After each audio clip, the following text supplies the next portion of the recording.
So we're all super excited for the Percy Jackson TV show. I mean, how can we not be? We've got Rick involved with it, we've got an incredible cast, everything is looking very exciting, and even the set photos that we've been seeing, all very cool. But there is one thing that I am slightly worried about with the story that they'll be presenting in the show.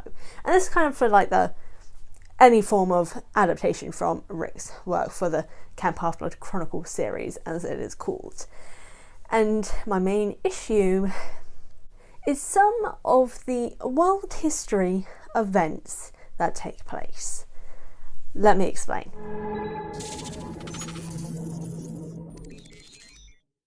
Now, because the algorithm on YouTube is very particular, I will not be able to say one of the words that often, so I will be replacing it with the word Yahtzee. Now, hopefully you can infer what I'm referring to because it sounds similar. But yes, that is what I will be talking about in this video. That and Confederates, which is all... It's all sounding very bad from the get-go here.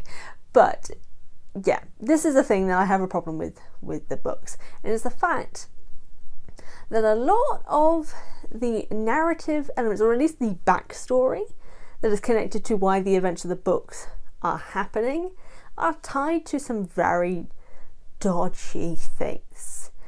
Now, we all know about the Great Prophecy, which is in relation to Percy for the main books, and then the Pact that the big three made after or during World War II. That's I don't know if that's ever fully stated. I think it may have been like when World War II ended. But the Pact is where my problem lies. Not with the Pact being made, that's fair enough. It's why the Pact was made. And as it is noted, the gods choose sides in mortal wars. They did so during Troy, they did so, I can't think of another example, but they've done it a lot. The problem lies with this specific war, because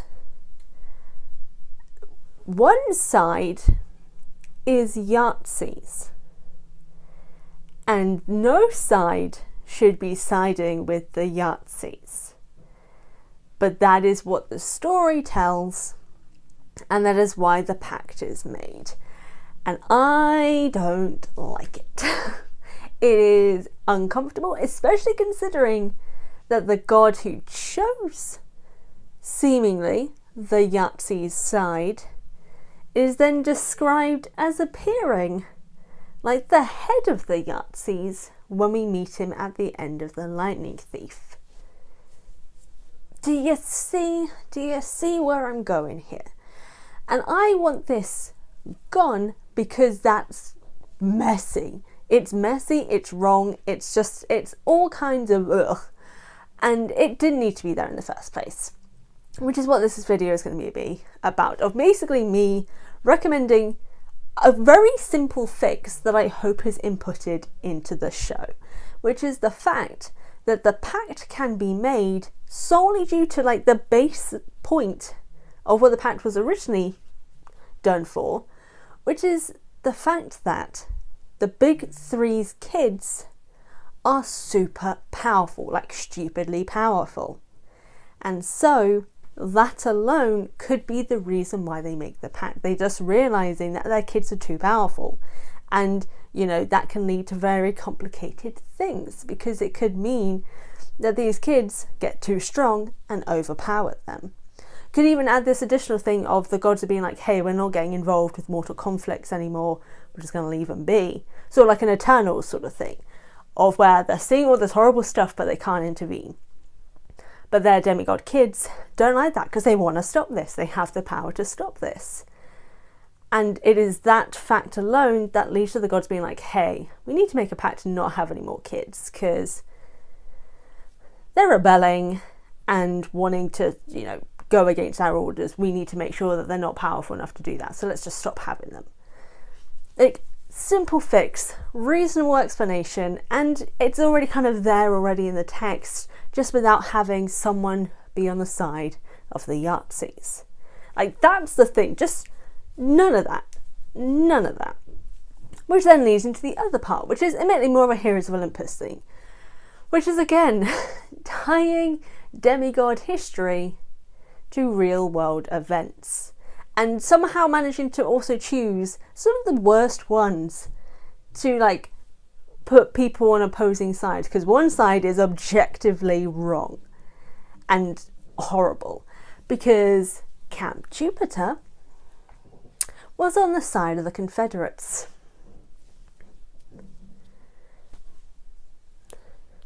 Why? And the reasoning that they give, the reason that Rick gives is that Roman demigods and Greek demigods were always on opposing sides. Okay, sure, fine. Don't have them be on opposing sides in a real war. Just have it be that there is a secondary fight happening. That is, we've got the civil war that's happening, and then we've got a different civil war that is happening just between Camp Jupiter and Camp Half-Blood. Just their own separate thing where it's them hating each other. Don't have one of them be on the Confederate side just because they hate the Greek demigods. Don't do that. There is no need for it. And this is just one thing that honestly I just really do hope is changed in any adaptation, both for Percy Jackson and the Olympians and Heroes of Olympus, because it was something that, even though I didn't originally pick it up during like my initial read, just because like obviously you're reading for fun, you don't really pick up on these things, you're not reading in an analytical way. But going through with my podcast and speaking to other incredible Percy Jackson podcasters and going through things in a more analytical lens and really just kind of focusing on what's appearing in the text, I am just more and more uncomfortable with the fact that this was included, because there was no reason for it. So yeah, I would like the Yahtzees element of having the Pact of the big three being made because one of them technically sided with the Yahtzees, and the fact that the Roman camp were Confederates.